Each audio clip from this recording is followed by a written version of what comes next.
জুলাই গণ অভ্যুত্থানে সংঘটিত মানবতা বিরোধী অপরাধের মামলায় ক্ষমতাচ্যুত প্রধানমন্ত্রী শেখ হাসিনা সহ 3 আসামির রায়কে ঘোষণা করে রাজধানী জুড়ে নিরাপত্তা জোরদার করা হয়েছে। আগামীকাল বৃহস্পতিবার এই রায় ঘোষণা করা হবে। একই দিনে কার্যক্রম নিষিদ্ধ থাকা আওয়ামী লীগ লকডাউন কর্মসূচি ডাকায় সর্বোচ্চ সতর্ক অবস্থানে রয়েছে আইন শৃঙ্খলা বাহিনী।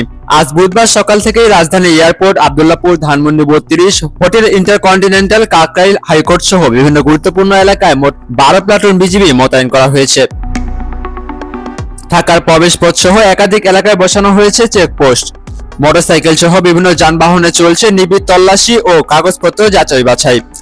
এদিকে আওয়ামী লীগ নেতাকর্মীদের খোঁজে গতকাল মঙ্গলবার রাতে নগরীর বিভিন্ন আবাসিক হোটেল ও মেসে অভিযান চালিয়েছে পুলিশ। Bangabandhu avenue, Fakirapul, Kakrail, elephant road সহ একাধিক এলাকায় এই অভিযান চলে।